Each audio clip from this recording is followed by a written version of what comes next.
first-person shooter from Justin Roiland's Squanch Games doesn't take place within the Rick and Morty universe, but it sure seems like it could. So how about it? Think you're ready for the big leagues, kid? It's got zany and foul-mouthed aliens, Check this out. My mom smells like shit.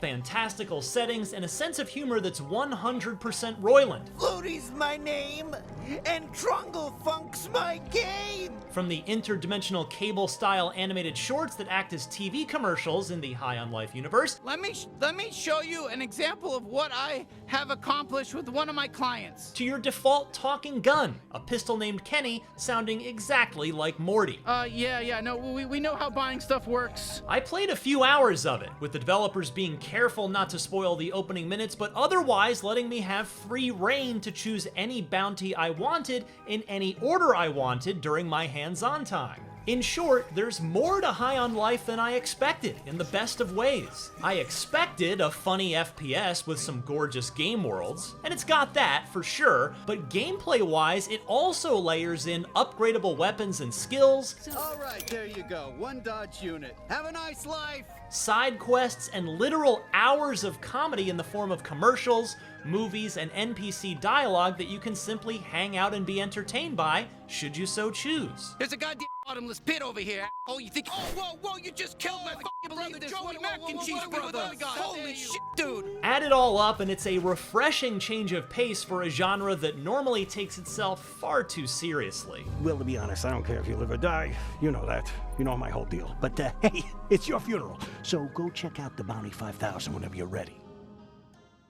Let's start with what will certainly be High on Life's calling card, its sense of humor. Hey, try not to slip and fall into that bottomless pit, you fucking asshole. I've always vibed with Roiland's comedy, from Rick and Morty to Solar Opposites, to his utterly shocking short made for Seth Rogen's Hilarity for Charity event in 2018, and I was laughing repeatedly while playing this.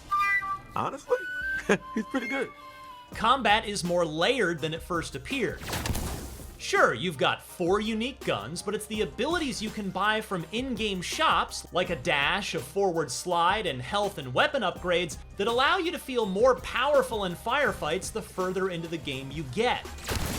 Use Sweezy's time-slowing secondary attack to create a pocket of molasses-slow enemies, then light them up with her primary fire that embeds explosive crystals in your targets, then power slide in and melee the stuck bad guy to cause the crystals to explode, taking out all nearby foes. Or maybe you'd rather attack those time-bubbled bad guys by lobbing Kenny's alternate fire blob grenade into the bubble to send your targets flying, then move in with Gus's shotgun-like primary attack to finish them off. Unless, of course, they still don't die, in which case you can use a melee finisher.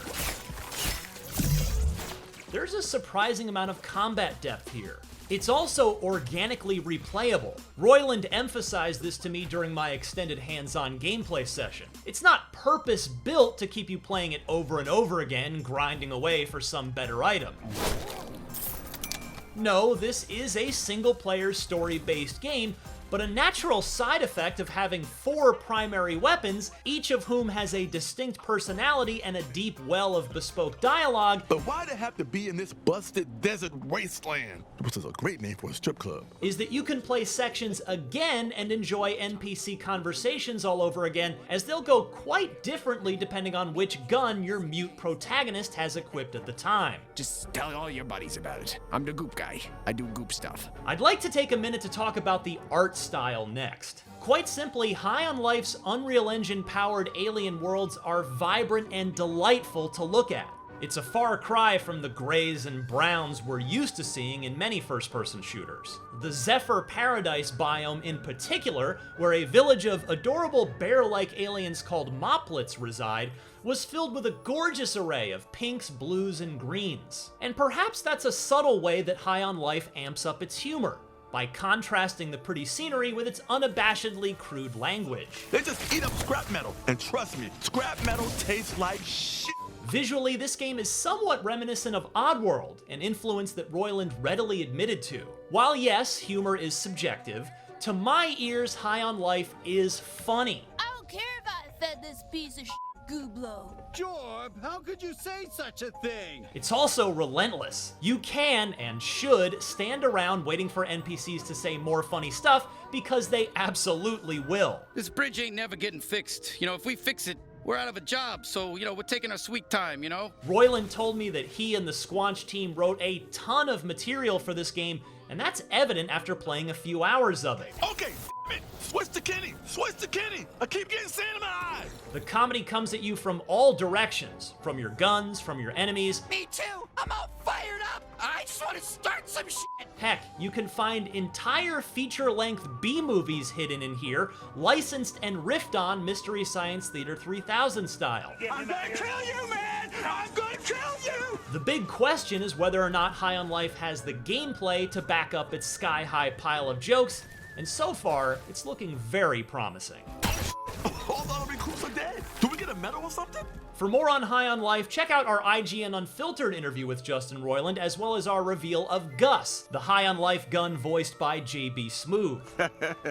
Bad guys. Yeah, let's f them up. And for everything else